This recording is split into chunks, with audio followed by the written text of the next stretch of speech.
And welcome back to Hannity. The Democrats continue to refuse to say the words radical Islam and are attacking Republicans for calling ISIS what it really is. Now, the latest example comes from 2016 Democratic frontrunner Hillary Clinton during a foreign policy speech. This was earlier today. Watch this.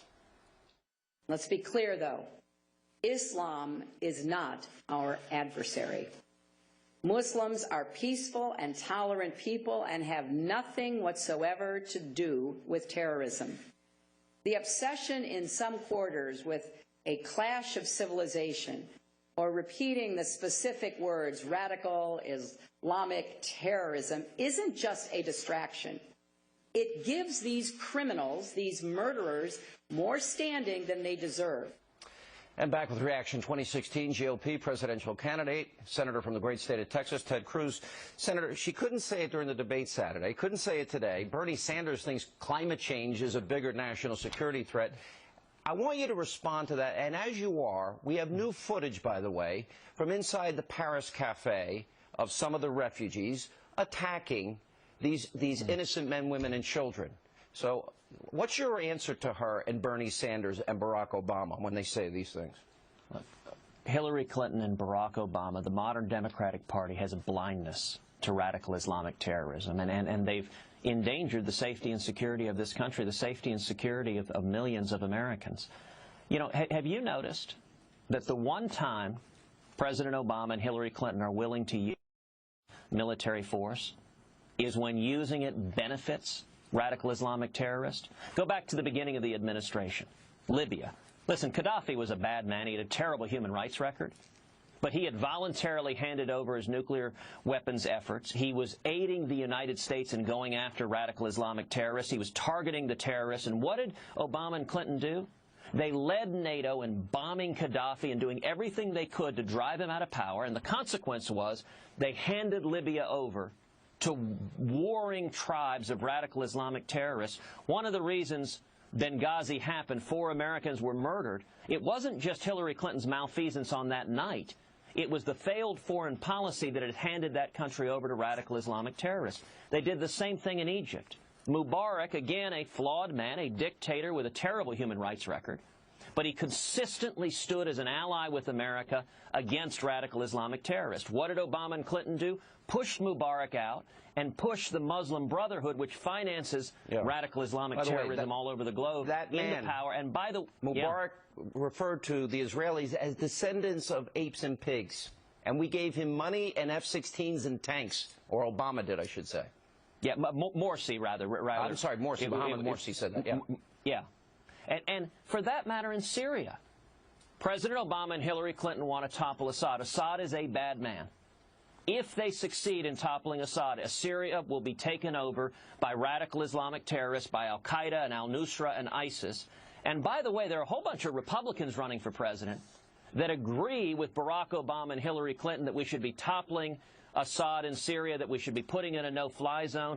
I think that makes no sense whatsoever. Why would we want another country to be governed by radical Islamic terrorists? How about we have a president and a commander-in-chief that focuses on U.S. national security interests in meddling in civil wars in the Middle East? We can create the safe zone. And as you pointed out, we're spending millions and millions on humanitarian assistance.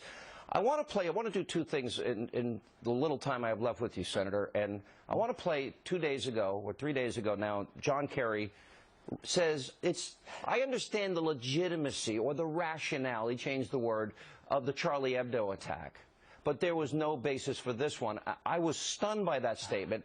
And as you answer, I'm going to put up some of the immigration statistics of how many people America has taken in from Muslim countries, so people are already aware of what we're doing. But let's go to John Kerry first. There's something different about what happened from Charlie Hebdo, and I think everybody would feel that. There was a sort of particularized focus and perhaps even a legitimacy in terms of, not a legitimacy, but a rationale that you could attach yourself to somehow and say, okay, they're really angry because of this or that. A rationale? That is insane. What is your reaction to that? Well, putting up those statistics as you speak. Look, John Kerry's statement is shameful. He should resign. I've called on John Kerry to resign multiple times. Both John Kerry and Hillary Clinton and Barack Obama have all served as apologists for radical Islamic terrorists. Now, what does an apologist mean? An apologist is someone who gives rationalization, someone who gives justifications. That's what John Kerry was doing right there. And, you know, I remember back to the National Prayer Breakfast that I attended. President Obama spoke there. It was the day after ISIS had lit a Jordanian pilot on fire. And President Obama gave an astonishing speech where he said, yes, ISIS has done some bad things, but you know what? Jews and Christians have done bad things too. And he invoked the Crusades and the Inquisition, which last I checked ended hundreds and hundreds of years ago. And I don't think it's asking too much to ask the president to stay in the current millennium.